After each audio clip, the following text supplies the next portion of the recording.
The first 3 or 4 months that I was licensed, I didn't, get into any transactions. I didn't open any escrows and didn't close anything in the first 3 or 4 months. And that starts to wear on you a little bit, even though, when we're talking about it now, 3 or 4 months, it doesn't seem like that long. But when you're in the middle of it, you're like, man, what the hell, what's going on here? I'm doing what they're telling me to do. It's not happening. You're expecting it overnight. But then literally it seemed like it was overnight. After that, it was like everything started popping off at once like popcorn. Welcome to the Jeff Sutherlin Show. Let's grow today as we learn from decades of real estate and leadership experience. We want you to know that when you log into this show, you're going to get authentic conversation. We're going to give it to you straight, and it's going to be real. Good morning, everybody. Jeff Sutherlin with the Jeff Sutherlin Show. Today, I have my business partner, Chase Waldren, here with me. We're well into our way into 2025. It's been an exciting year so far. Got some special announcements to make before we get into the content of today. As you know, my good friend Bella Loomis has been my co-host for several episodes. She did an amazing job, but she actually decided to pursue another career, which, by the way, I'm very supportive of it. In fact, I actually helped her do this. She's going into the new home construction sales industry, and she is going to do phenomenal. So she has been amazing. I'm going to miss her, but I'm going to tell you, I have another member of our team, Chase, who I think you're going to love. In fact, Chase brings an immense amount of energy, and today you're going to get to meet him. So today's episode is really dedicated to talking about what's going on in 2025, and you're going to get to know Chase a little bit deeper and why we connect so well, why we're business partners, and why our clients are absolutely loving the service that we're giving. And I'm really excited about this year. In fact, transactional volume in Phoenix is supposed to be up about 10% from last year, and agent count has gone down a little bit. It's been very suppressed. We haven't had the growth that we typically have because a lot of agents, quite frankly, have decided to hang it up because last year was a challenging year in real estate, but not for Chase Waldren. And that's why Chase is here today with us on this episode. So welcome, Chase Waldren, my new co-host to the Jeff Sutherlin podcast. Welcome, my friend. Thank you, Jeff. Thank you, man. I'm excited to be here. I'm grateful to be able to fill the slot and be a co-host, man. We're going to have a lot of fun. And so grateful to be here, man, as always. Grateful to hang out with you. Yeah, and just like Bella, what's really cool about Chase is he's quite a bit younger than me. I'm not going to tell everybody how old he is, but he is under 30, and that's a kind of a cool thing. So he's a good 25 years younger than me. And so you get the best of both worlds. You get somebody that's been around a long time, and you get somebody who's absolutely killing it in real estate in just 1 year. In fact, you're going to hear Chase's story in a moment. He basically started February 1st of 2024. And by the way, for those of you that are newer in the business, or maybe you're just a little older in the business and you want to be like, you know what, maybe it's time for me to retool. Chase actually put 15 deals into escrow before the end of last year, and he closed 13 transactions. First year in real estate. I've been doing this about 24 years, almost 25. I have literally led thousands of agents and trained thousands of agents, mentored, trained, coached. Very, very rarely have I come across somebody like a Chase. So Chase, brother, how'd you do it? Tell us your story, man. How'd you do that the first year? Talk about a rock and roll year, man. Go for it. I appreciate that, Jeff. Yeah, it was a phenomenal first year, man. I am really grateful. And I would just like to say, man, I think, a huge part of it is just being around the right people, surrounding yourself with the right individuals that have done what you're trying to do. I'm thankful to be able to be around guys like you and guys like James Wilson every single day in the CRG group. And I feel like I was really able to learn a lot in this first year. I really tried to be a sponge and take on as much as I could. I tried to plug into all of the trainings. We had, weekly trainings led by you, led by James, and other people in CRG. And I really tried to take on everything I could and really soak it up. So Yeah, it was good, man. I just tried to follow the path. I didn't want to reinvent the wheel, the training and going through, basically reaching out, letting everybody know what you're doing, making those phone calls, touching base, building relationships every day was huge. And then also, for me, it was doing open houses every single week. There were some weeks I would do 4 open houses in a week, but I would at least try to get 1 to 2 in every single week. And that was a good way for me to meet new people and just practice the conversations and have the conversations, every single day. So I think that was a huge part of it, man. Just trying to do the reps and do what you were supposed to do. And, sometimes it's a delayed gratification. It doesn't happen overnight, especially in real estate. Sometimes, you got to be a farmer and really, nurture the seeds and do what you're supposed to do. And then the payoff comes later. So I would kind of relate doing what's required and then being around the right guys, the right mentors, to kind of, I think that's the biggest thing. It's funny. I brought on hundreds and hundreds of new agents over my career, and occasionally I run into one, and they're getting their pencil out, and they're trying to figure out which is the most cost-effective place to go, and they're doing their due diligence. They're interviewing 10 different brokers, and that's all good, by the way. That's all good. But a lot of them look at the wrong thing. Honestly, they look at pure cost. And in our brokerage, we would pride ourselves with saying that we're a full value brokerage, but what it really means to me when I see a new agent that succeeds, I see certain common denominators, right? I see grit, I see tenacity, I see coachability. I also believe you're as good as your inner circle, right?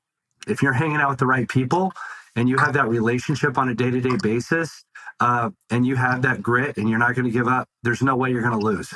Right. So to me, it has to do with what's the financial wherewithal of the company? How successful is the company? Are they going to be around tomorrow? Which, by the way, we clearly are. Number 2, who are your leaders? Who are the leaders in the company, and who are you going to get mentoring from? And do you have a clear path of success? Right. Your clear path from the very beginning was you're going to go out and you're going to do open houses. And in fact, when you do open houses just about every weekend, you do your video on the house. And now you're getting literally sometimes over 1,000 people viewing your video because everybody knows that every weekend you're going to be at a house somewhere doing an open house, right? Yeah. So you have these key components, don't you, Chase? It's like you have these things right there, and plus you have all the morning rhythms that you have every day. You're wired to do this business. Can you talk a little bit more about all those things working together? And I want to note something that you said right there too on the grit and doing. The things that you need to do. It's like sometimes, I guess it just goes back to the delayed gratification thing. But when you know that you're doing the right stuff and you're moving the needle forward every day, even if it's just a little bit, it's only a matter of time before it pays off, And I think people get hung up. I mean, the first 3 or 4 months that I was licensed, I didn't, get into any transactions. I didn't open any escrows and didn't close anything in the first 3 or 4 months. And that starts to wear on you a little bit, even though, when we're talking about it now, 3 or 4 months, it doesn't seem like that long. But when you're in the middle of it, you're like, man, what the hell? What's going on here? I'm doing what they're telling me to do. It's not happening. You're expecting it overnight. But then literally it seemed like it was overnight. After that, it was like everything started popping off at once like popcorn. And we had like 8 escrows in 8 transactions in escrow at one time, right? After that whole 4-month period of not having anything. And so it's just, if you can, I tried to always say that in my head that, hey, this is going to pay off. It's going to happen. I know I'm doing what I'm supposed to be doing. It's only a matter of time. So if you can muscle through it, it'll happen. So I guess just on that point. And then some of the other things, that we talked about, the open houses, shooting videos. We were, I was going into vacant homes, touring vacant homes and shooting videos every single week, a couple times a week, just to kind of, get some social media stuff out there, get some videos out there, show people that you're out there working, shooting them at the open houses. And I was trying to book appointments every single week. I was trying to get appointments every day, face-to-face with people, having coffees, having lunches, breakfasts, touching base, going over my VIP buyer program, trying to just get face-to-face with people just to build those relationships so that, hey, hopefully, if they knew somebody or had a cousin Larry that was moving to the Phoenix area, hopefully they would think about me and saying, man, he's got a cool VIP buyer program. You should call this guy Chase, right? So that was kind of the main goal every single week, of just trying to book as many appointments as I possibly could. Yep. And for our nationwide audience, when you call us, chances are you're going to be working with me and Chase. So if you're a buyer, you're going to get exposure to his VIP buyer program, our VIP selling program. This is where we go above and beyond your typical agent. We can't wait to share that with you.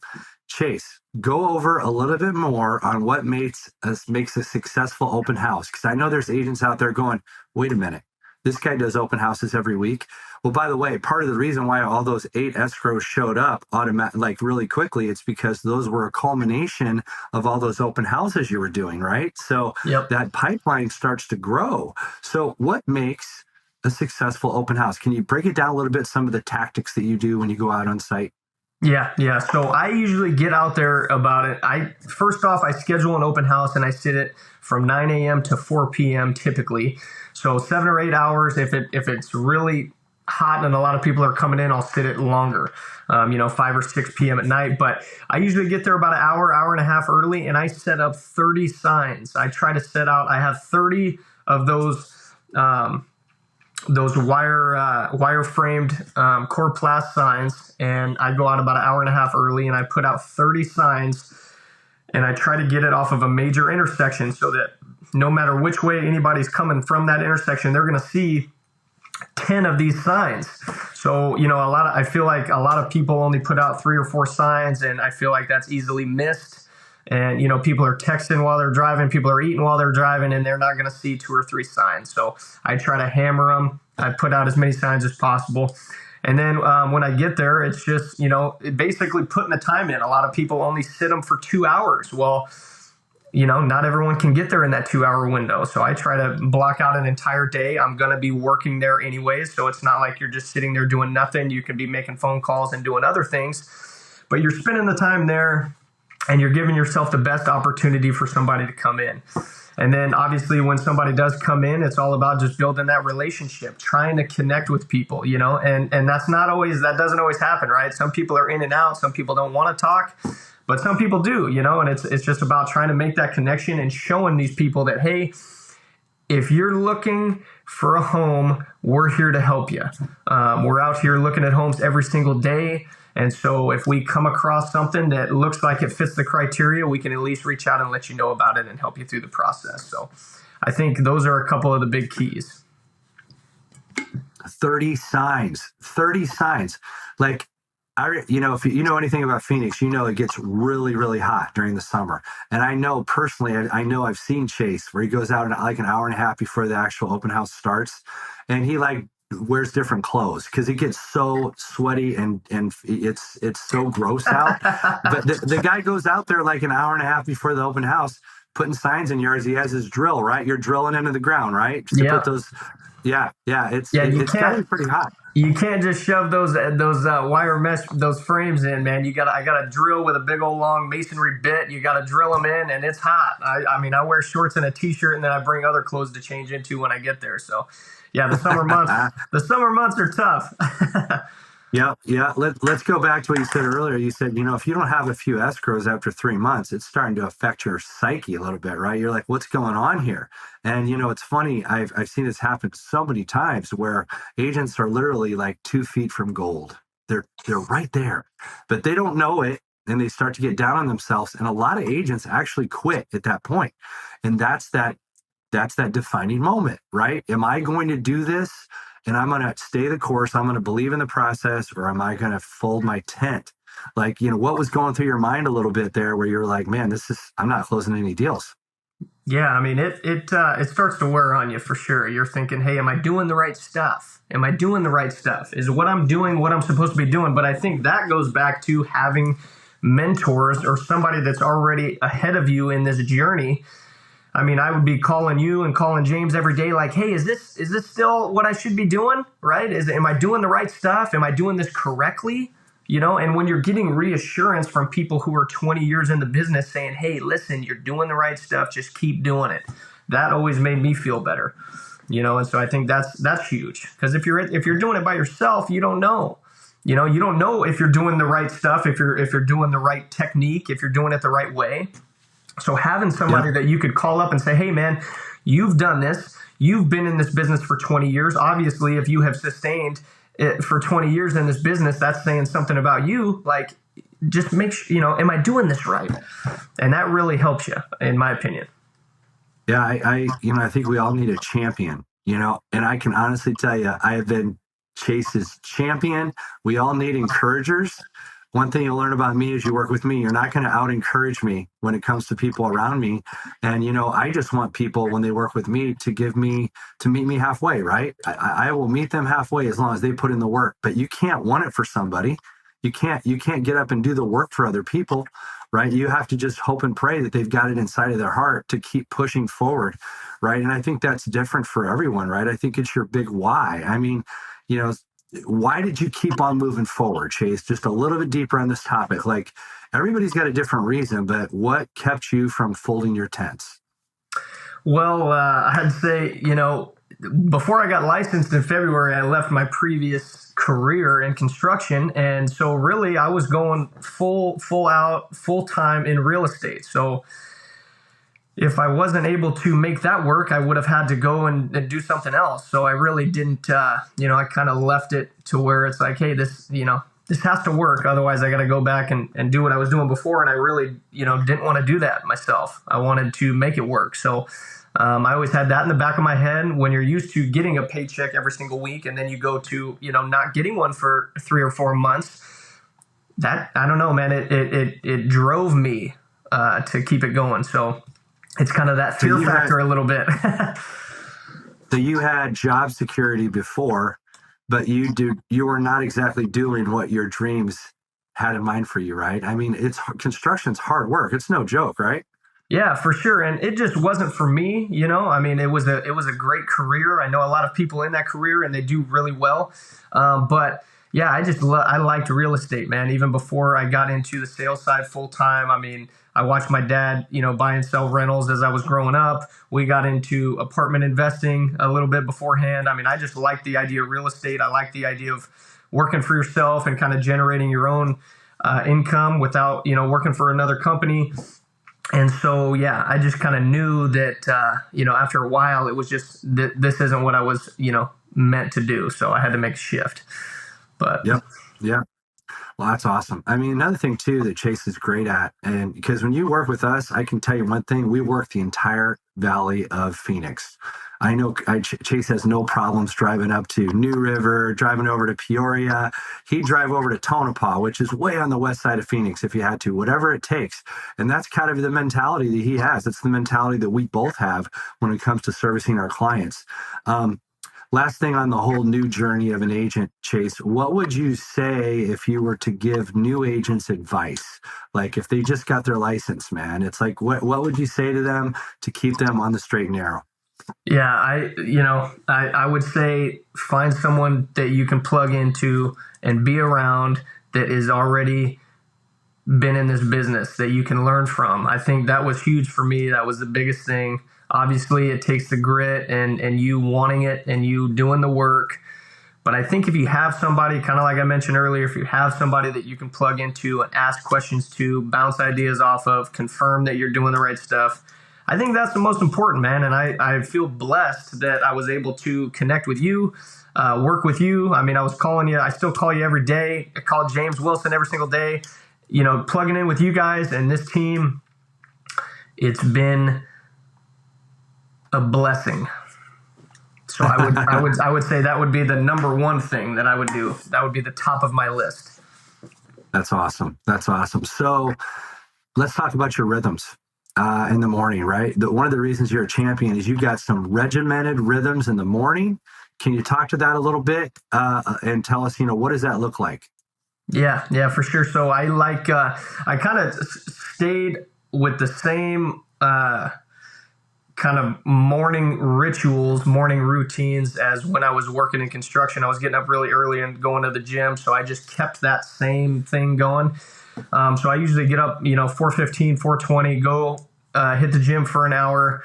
And that kind of, for me, it's tough getting out of bed in the morning, but once you're up and you get that workout done, it really puts you in a good mind state. So I usually do that first. And then I come home. I like to, I'll hop in a freezing cold shower this time of the year, even in Arizona, man. That water's cold, so it'll take your breath away. So I do that to kind of just shock the body a little bit, wake you up. And then I read every single morning, a chapter out of the Bible every morning. Then I'll read, 10 pages or so out of whatever book I'm reading. But I try to just put good stuff in the mind to start out, because the beginning of the day, it's the most important, I think. I try not to check my phone and look at emails and all that stuff. I try to feed the mind with good things. So then by the time I, open the computer up and have, the first couple of appointments, I'm in a good mind state. I'm feeling good. The coffee's hitting right. Everything's feeling good. So that's really, important to me is getting off on the right foot first thing in the morning. Yeah, so the power of positive thinking. This is not some airy-fairy concept, right? This is a real deal. Guys, every day Chase goes into his rhythm, and because of those rhythms, he shows up in a different way. He shows up in a completely different way from everyone else. People just love his aura, and that's because he's mentally conditioned his mind to get rid of all the negativity and toxicity in the world, because there's plenty of it. Right? There is plenty of stuff out there that can get us down as real estate agents or people in general, right? I mean, when this taping's been done, we have a lot that we're lamenting about with the Los Angeles fires. Very, very upsetting situation, right? Chase and I work in a market in Phoenix where prices have gone up quite a bit. And we were thinking rates would start to go down in the beginning of the year, and they haven't. But, here's the thing. People still need to buy and sell houses. And even if we do have a recession, which, by the way, many people still think we're heading into one, did you know that the last 6 out of 7 recessions that happened in the United States, housing did not go down. It went up. The only time that housing went down was during the Great Recession, which was caused by the real estate industry with bad lending. So just keep that in mind. But back to the whole environment that we're involved in here, we would have every reason to go, oh my gosh, it's going to be such a hard year. This is going to be horrible. Because last year was the third worst affordability market in the United States since the 1980s. But not me and Chase. Not me and Chase. I just want to tell you there's 4 types of people that are doing transactions. Okay. 3 of them we're seeing a lot of. The 4th, we're not. People are buying and selling because of job changes, because of death, because of divorce. Those are things that are happening, right? Changes in people's lives. Now, the discretionary buyer and seller, the discretionary move-up buyer, type of transaction, we're not seeing as many of those. So we still have 3 out of the 4 people that are actually doing the transactions. The 4th one, we'll see more of those as rates start to continue to hopefully go down in 2025. My whole point of this whole thing is that we are not down. We are up, and we are your go-to people. In Phoenix, people are still transacting real estate, and we're still here to help you. So any thoughts on that, Chase? Yeah, I mean, I think it's right. No matter what we're in, there's always going to be people. Life happens, like you said, where people have to buy, people have to sell, and it's our job to go out and find these people and show them how we can help them and connect with them and show them that we're the ones that we're the best that can help them. So I think no matter what, there's going to be transactions taking place. I mean, even just since the new year, we've seen a lot more traffic. I've seen a lot more traffic in these open houses even. I had an open house the other day. We had 20 groups that came through this open house. It was fantastic. It was busy all day. I didn't even eat because we had people coming in and out of there all day. So that is a good sign, right? I mean, people are out and about. They're looking. They're wanting to pop in and see what their options are. So I'm excited for this year, man. It's going to be a great year. We got a lot of fun stuff happening. So it's going to be good. It's funny, Chase, you said that. And by the way, 20 people in an open house, people that you're listening to this podcast, that's exceptional. So, latch onto us. We'll keep on giving you more, more tools and techniques to do that. But here's what I think, Chase. A lot of people have that locked-in effect. That's what we call it, right? We got that nice post-COVID mortgage rate. A lot of refinances were done, very low rates, right? Well, people are kind of tired of being locked in. People want to start seeing what is their next thing going to be, right? At some point, and I don't know when this is going to be, some people are going to be like, you know what, I need to move on with my life, you know? And so I think people are getting interested now again, and they're like, it's a brand new year. Let's see what happens. So, you know, I'm optimistic about this year, and I'm optimistic as years go on. In fact, Chase and I believe, you know, whenever you have an industry that has a little bit of a lull, in our industry right now, there's been a low last year. That's the time where we double down. That's the time where we get better. You know, we want to improve ourselves because when this thing does correct and start going the right direction, we are going to be in it to win it, and even that much better than we were before.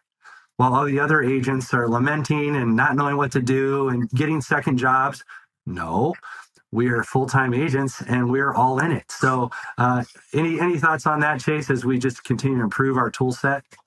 Yeah, I would kind of just say to note on what you said earlier, just about the rate situation too. And people, you know, obviously, you know, people had a hard time or are having a hard time, you know, swapping their 3% interest rate for, you know, a 7, which is understandable. But just to keep in mind too, you know, that's why these new builds have been so popular recently, or a lot of these new build communities are trying to be competitive and they're buying down the rates. So there are still options out there.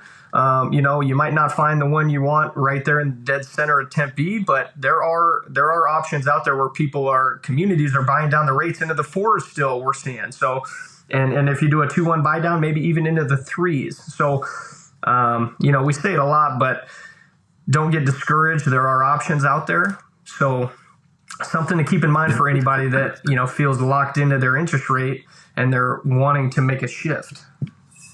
Yeah, in fact, right now, a lot of people don't realize this, but Phoenix in its totality, the entire valley, and there's like 17 municipalities in the greater Phoenix Valley, we're actually in a buyer's market on the whole, right? There are some communities that are still in a seller's market, but that's why it's so important to work with a professional that knows all the different municipalities and what's going on, how much inventory there is, what's the absorption rate, what's the median sales price, what are concessions like. I can tell you right now, sellers are conceding quite a bit, like upwards of 50% of the transactions are conceding money to the buyer, especially in our median price point bands that we do the most business in.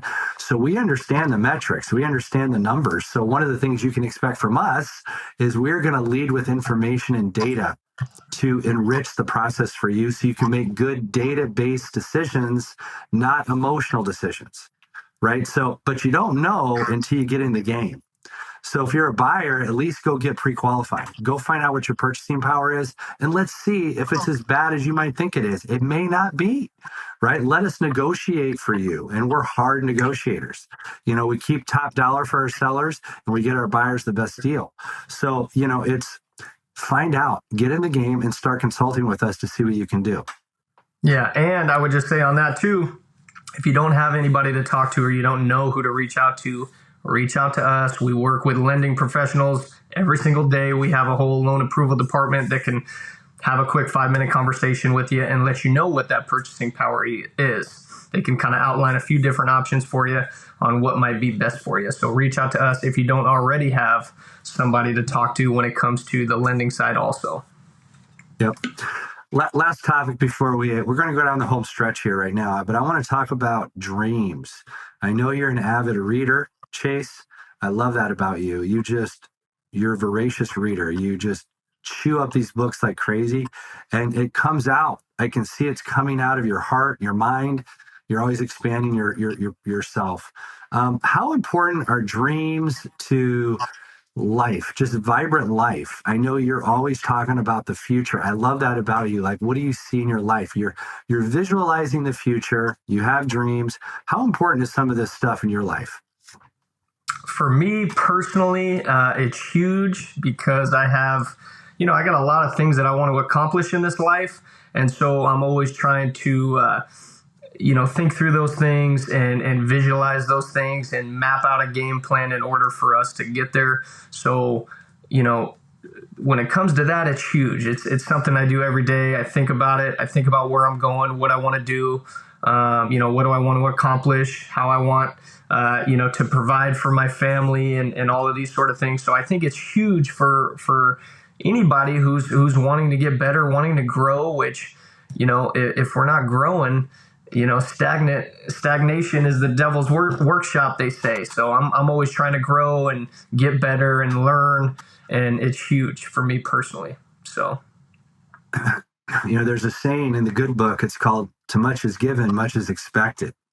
Right. And, I think that people like us, speaking for myself, I feel very blessed and honored that I have the life that I have, that I get to live in this great country, that I get to have the resources and abundance that I have. I have great friends.